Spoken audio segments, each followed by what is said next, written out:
The story begins in Class 2 Amperes on a day in April, where students were chatting with each other. The narrator explained that the curtain was about to rise on a heroine race revolving around a single man. The scene then shifted to 3 guys who called out to Izumi, asking him to hit karaoke after school. Izumi, with a tense look on his face, wondered what was with the sudden invite. All 3 guys yelled at Izumi, telling him that the Siren High girls were coming as well, and that it was the one place where looks were strengthened and family background could shine. Izumi thought to himself that it was a mixer and then remarked that the 3 of them were idiots.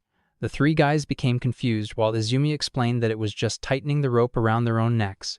Izumi then flaunted his hair and thought that if he went to the mixer, he would end up monopolizing all the girls for himself and sighed at how pitiful the 3 of them were. All 3 guys went silent, and Izumi also fell silent. Embarrassed, Izumi said that they should throw him a retort or something. Otherwise, it just looked like he bombed them. One of the 3 guys responded by saying that Izumi did bomb, and then all 3 of them started muttering. One of them thought that Izumi should not say it in the first place if he was going to get embarrassed.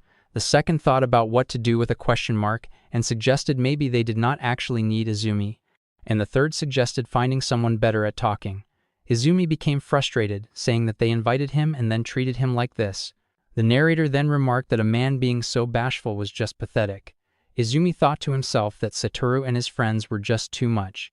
While he was about to finish his thought, Izumi suddenly noticed something and asked what was going on. At that moment, Amane Amasaki appeared and greeted Izumi with a good morning.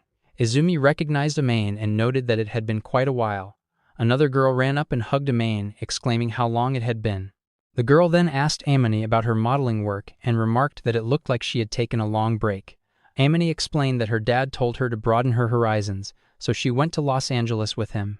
The girl, looking surprised, began chatting with Amane, commenting that going overseas was amazing and recalling that Amane's dad was a designer. Amane said that it was not that big of a deal and mentioned that she had bought souvenirs for everyone. The class immediately started shouting, and one of the students asked if she would be in trouble since there was a quiz in the first period that day. Amane, with a smug face, told them not to worry because she had done all the preparation. Another student reacted with surprise, saying that it was crazy and just as expected of the top student in the class. Amane then remarked that it could not be helped and declared that she would teach anyone who was lost. The narrator explained that Amane Amasaki was a working model, a fashion leader for teenage girls, a top student and extremely social, and that was her reputation in the class. The scene shifted, showing a girl peeking into the classroom and calling for Amane to go home. Inside the classroom, Amane and Izumi were studying. The girl commented that it was another study lesson.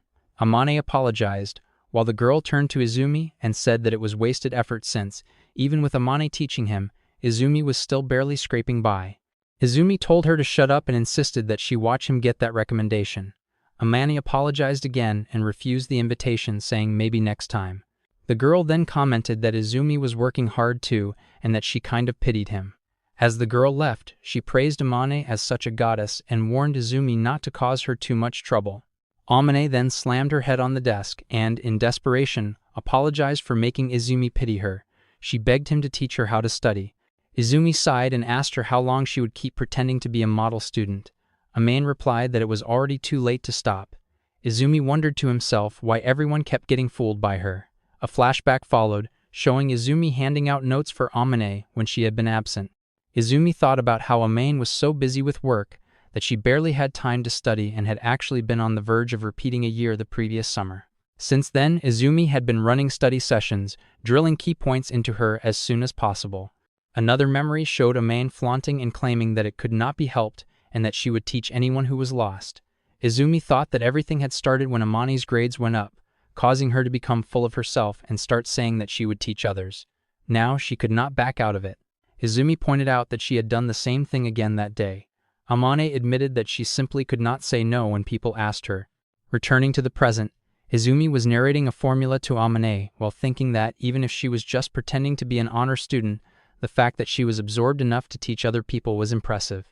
He acknowledged that Amane must have been smart to begin with, and, on top of that, she worked hard, squeezing in study time between her jobs. The bell rang, and Izumi said that they would call it a day since he had work afterward. Amane looked up at him and asked if he was the one pretending to be dumb and unable to back out of it. Izumi explained that he could get really good grades when he tried, but life was easier when nobody expected anything from him. He added that just watching Amane work hard was more than enough for him. Amane became flustered, held onto his shirt, and with an almost crying face asked him not to tell anyone that she was the one being taught. She told Izumi that the only person she showed her weak side to was him. Izumi reassured her that he knew, and Amane responded that it was all she wanted to say. Izumi then left the classroom. Left alone, Amane sighed and muttered, "Good grief," before saying that Izumi totally liked her. While sitting on a chair with the notes, she kicked her feet and thought to herself that Izumi would not go this far just for a friend. She wondered if this meant it was mutual love and considered that if one of them confessed, they would be together. However, she worried that she had never gone out with a boy before, and if they became a couple, things might get awkward. Frustrated, Amane slammed her hand on the desk and declared that there was no need to rush. She thought to herself that she was the one who truly saw Izumi's charm, but even if there was no competition, the situation was just far too frustrating. The scene shifted to the assembly ground where students had gathered. A speaker was addressing them, saying a few words that most students considered just more blabbering. However, the atmosphere suddenly changed, and everyone became attentive when the speaker announced the next segment, a word from the student council president. It was Hakuya Shiragiku. Hakuya stepped forward and asked everyone to settle down. She introduced herself as Shiragiku, the student council president, and reminded them that the sports festival would be held the following month. She explained that especially for the first years, by now they had gotten used to school life, and some of them might have started letting their guard down. As Hakuya spoke, the students whispered among themselves. One student admired how dazzling Shiragiku-senpai was again that day. Another commented that even Yoshino-senpai from the basketball club had been rejected by her. A different student remarked that it was as expected of the Ice Princess. Another pointed out to Izumi that Hakuya was the heiress of the famous Shiragiku confectionery, and with her beauty and top ranking among the best nationwide in exams, she was unmatched. Izumi thought to himself that she was completely like a flower on a high cliff, far out of their league. Hakuya continued her speech, warning that carelessness could lead to injury, and encouraged everyone to work together to make the sports festival a memorable one. With that, she ended her address and left the stage. As she stepped down, she gave a glance toward Izumi and smiled, while Izumi said nothing. The speaker then resumed and said, the scene shifted to Izumi entering his house, calling out that he was home as he removed his shoes. Shiragiku greeted him, welcoming him back from work and asking if he wanted dinner. Izumi thought to himself, Ice Princess, huh? He reflected that Shiragiku-senpai lived next door in the same apartment complex and often dropped by to cook dinner for him. Both of their families ran major companies as heirs apartments, and their parents had once decided they would be engaged.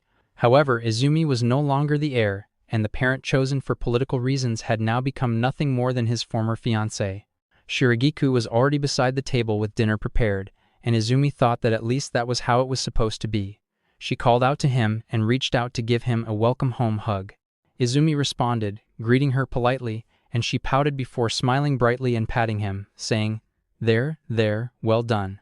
Izumi grew frustrated, thinking that to hide their former fiancé relationship, they avoided interacting at school as much as possible. After all, he was already a high school student. Yet the face she showed him when they were alone had not changed since middle school. Shiragiku told Izumi that he would always be like a little brother to her. Even so, Izumi found her presence overwhelming.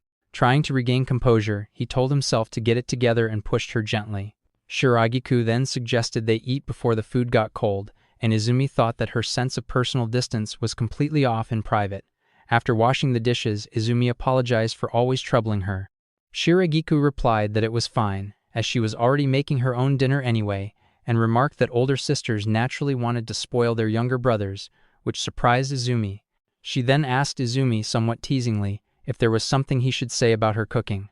Startled, Izumi replied that it had been really delicious and apologized for not saying something so simple. Shiragiku pouted and asked how delicious it had been. Izumi answered that it was the best in the world, which left her shocked and flustered. Shiragiku ran out of the house, slamming the door, declaring that she would make it for him every day from tomorrow. Izumi muttered that it was way too much and that he would feel bad, glancing at the beef stew she had prepared. He thought that she was way too fired up. Outside, Shiragiku stood happily, thinking that she had secured another big win that day by using her former fiancé status to completely take over his life, a life-and-wife strategy.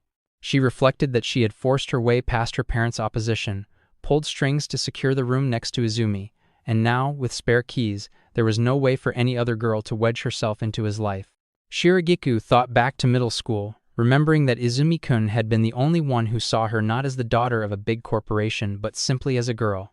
She reflected that they might have understood something about each other back then, but ever since he lost that position, things between them had felt painful. Still, she believed she was the only one who truly understood him.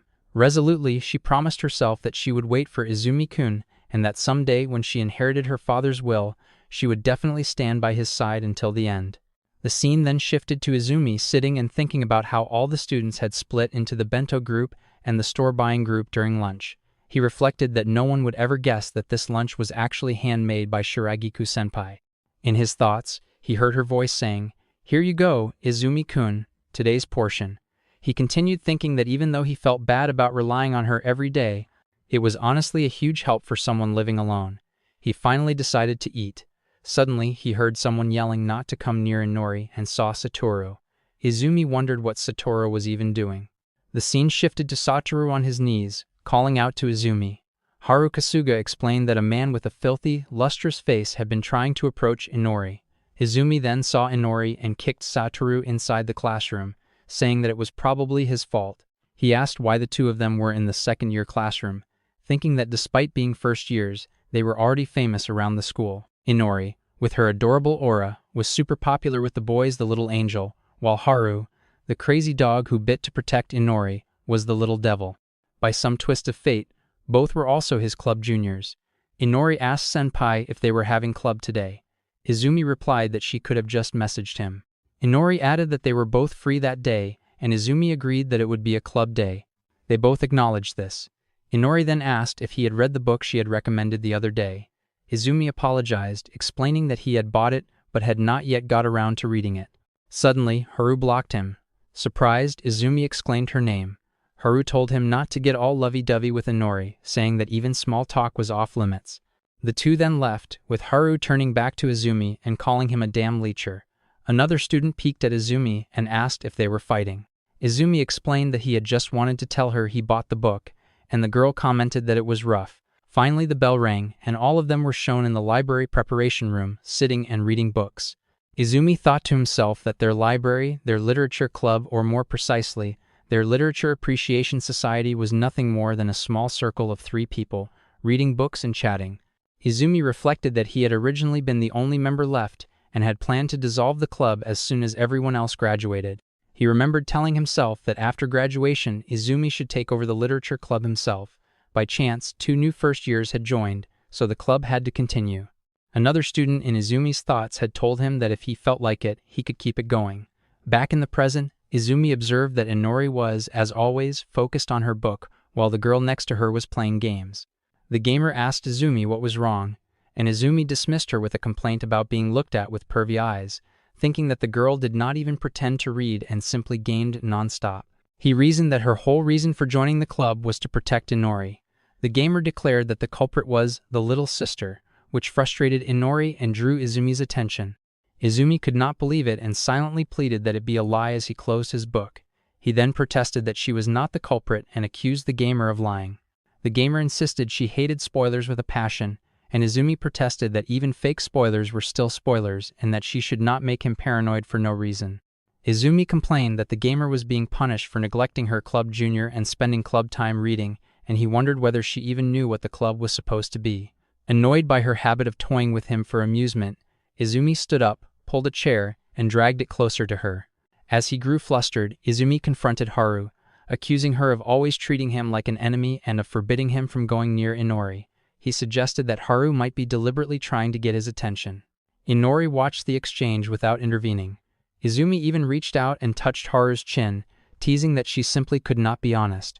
Haru became very flustered and blushed, and Izumi then backed off, sat away from her, and warned that if Haru kept acting like that, someone might jump her one day.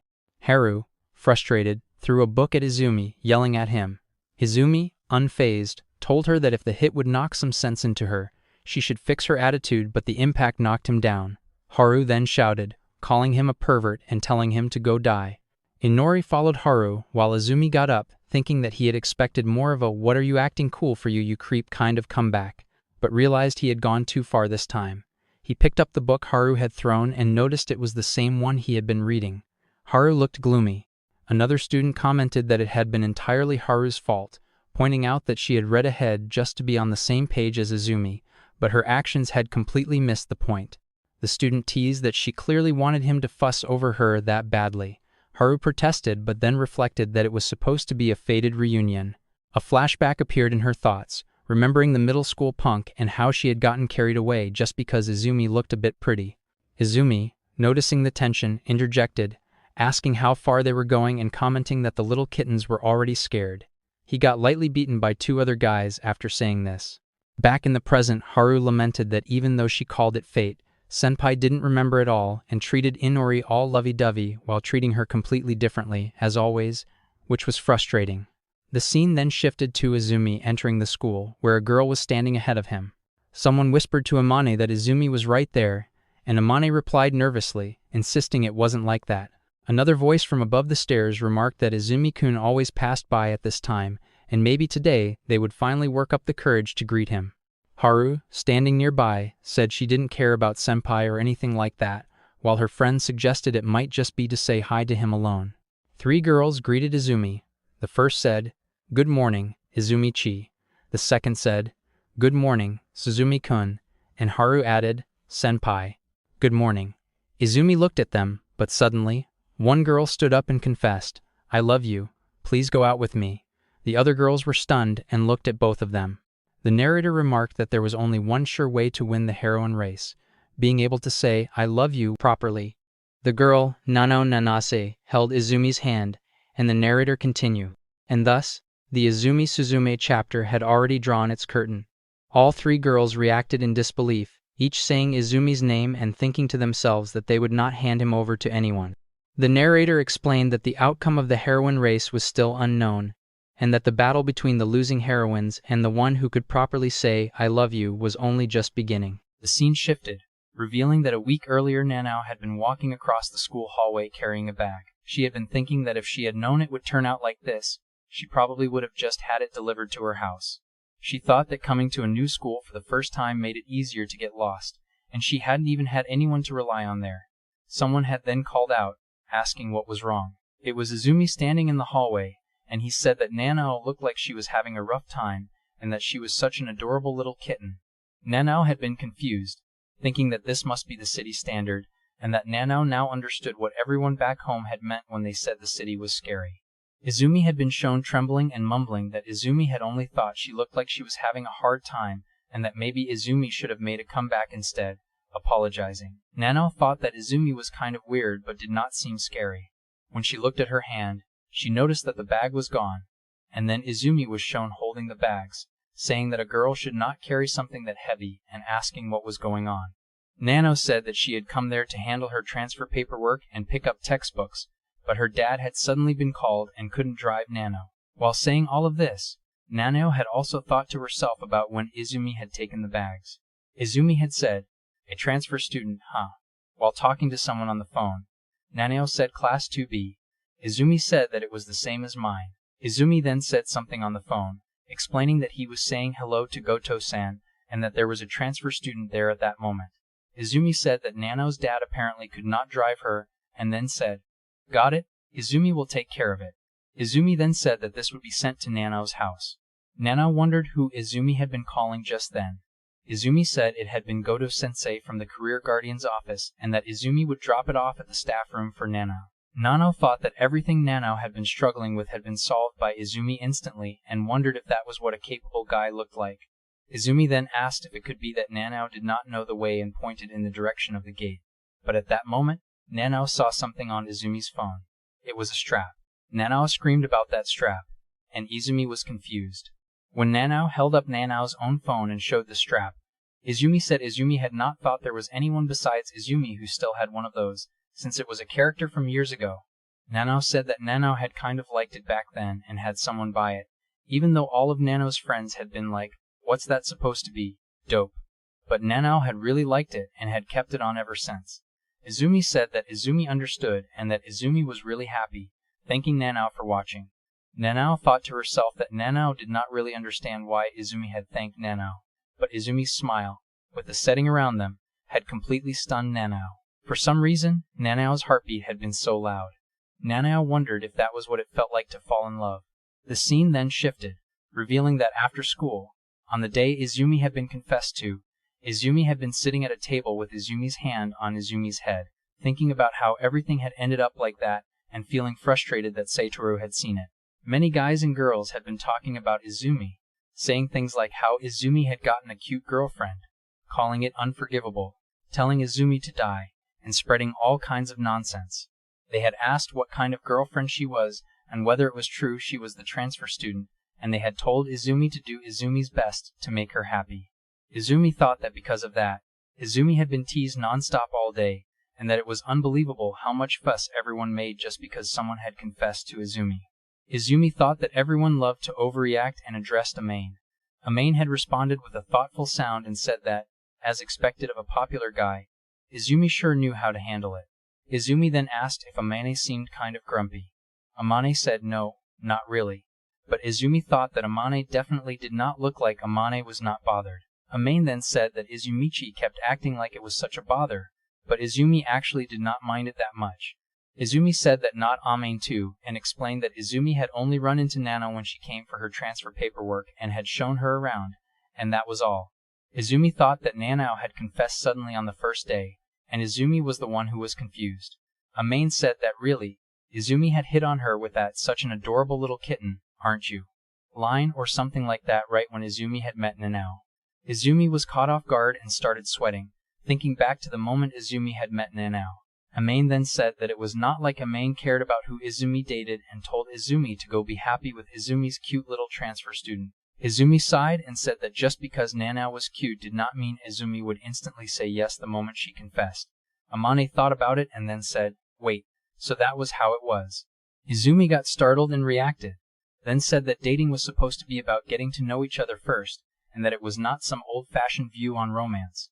But Amane then mentioned that Izumi was always saying flirty stuff all the time, and now this.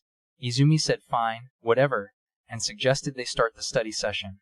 Amane paused and thought to herself that, wait a second, this could be Izumi trying to appeal to her. Amane thought that Izumichi, who was supposed to be single, had gotten confessed to by a mysterious and cute transfer student, and then Izumi had gone out of his way to report it to her. Amane concluded that this meant the one actually liked was Amane. She came to that conclusion and then said that she understood and that this was the kind of guy Izumichi was, claiming she had totally known it from the start while slapping Izumi's shoulder. Izumi asked why Amane was suddenly acting scary. But right then, Nanao came to Izumi and asked if Izumichi was still there and if Nanao could join. Izumi started stuttering, but at that moment Amane said to hold up, pointing out that there was already someone there and asking if Nanao was getting a little too touchy. Nanao apologized and asked if Amane was the model Amane-chan, grabbing Amane's hand while saying it. Nanao said it was the real deal, that Amane was super popular even back where Nanao was from, and that Amane looked even cuter than in the photos, like someone who did not even need filters, and that Amane was so slim it was unfair. Hearing this, Amane's self-esteem meter went high, and she said yes with a smug face while thinking that this girl was actually super nice. Izumi thought that Amane was way too easy. Nanao asked if the two were studying together. Amane said yes, that she had been teaching. But at that moment Izumi added that Amane had been teaching Izumi. Nanao then said that Amane-chan being smart too was amazing. Amane then said, well, yes, while Izumi explained that that was what was going on and apologized, saying they should talk tomorrow. Nanao asked if Nanao could join the study session, saying that the classes there seemed ahead of Nanao's old school and wondering if Nanao would be a bother. Izumi thought to himself that this was not good, because he could not let it get out that he was the one teaching Amane. But Izumi also thought that refusing Nanao outright would be weird, so Izumi decided that he would just have to pretend he was the one being taught that day. Amane then said that Nanao absolutely should not join. Nanao was confused and asked why Amane was all over the place that day. Amane continued, saying that it might be a naughty study session or something. Izumi thought to himself, wondering what Amane was even saying. Nanao then said that Nanao understood, but Izumi thought again that that was not right. Izumi whispered to Amane, asking seriously what had gotten into her. Amane then said that if things kept up like this, and suddenly Amane said that it was fine if Nanao wanted to go after Izumichi. However, Amane said Nanao needed to make sure Izumi felt the same way first, and that Izumi also needed to avoid leading someone on like that. Izumi agreed that Amane was right and said that they should make it clear right then. Amane asked who Izumi liked. Izumi turned back and said that was true. Amane added that it might be hard to say it in front of her, but still waited for the answer. Izumi then said that Izumi did not really have anyone Izumi liked, so dating just for the sake of it seemed wrong. But Amane suddenly screamed, asking why. Izumi asked what was with her all of a sudden. Amane thought to herself that there was no way and that this had to be a joke. She wondered if Izumi didn't like her like that. The narration confirmed that Izumi actually did not like Amane that way, and Amane said along with it that Izumi had just been being nice. That was all. Amane then thought that even though Izumi had given her all those study notes, and the narration added that, yes, it was possible. Amane wondered if it was really possible to do all of that without any romantic feelings. She continued thinking about how Izumi had said those things to her that one time. The only person I show this weak side of me to is you. She remembered her past, and the narration said that yes, Izumi knew that, and that was it, that was all he had meant, literally. Then Amane snapped back to reality. Izumi asked Amane if she did not really get what was wrong, but asked if she was alright. Then Nanao came close to Izumi's seat, and said that Nanao wanted Izumi to teach her that part. Izumi thought that Nanao was way too unfazed, then continued explaining that if the equation was rearranged like that, it became easier to understand. But then Izumi suddenly screamed that that was how it went, and asked if that was right, addressing Amane. Amane replied that it was right. Nanao then asked if that was true and asked Amane about another problem. Amane became confused, and Izumi stepped in, saying that a certain formula could be used there, and that it was a good thing Izumi had learnt it from Amane before. Izumi thought to himself that she looked really out of it that day, and wondered if he could really keep bluffing like that. Izumi then noticed that Amane had notes showing that she had solved more different problems than the one he had just explained, which meant her basics and applications were somehow backward. Izumi wondered if Amane was actually pretending not to understand.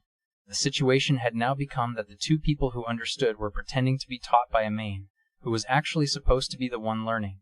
Izumi thought about what kind of farce it was. Then Nanao mentioned that Izumi had written a part wrong. She came closer to him and held his hand. Seeing this, Amane was shocked. Izumi asked Nanao where it was again. Nanao then held his hand even tighter, looked at him, and said that his fingers were pretty long and that it was pretty cool, calling him Izumi-kun. Izumi became flustered and ran out of the class, saying that that was it for the day and that he had work to see, telling them he would see them later. The scene then shifted, and Izumi was seen going down the stairs, wondering what the hell was wrong with that girl. Izumi thought to himself that maybe he should not have left Amane behind, but then someone called out from behind.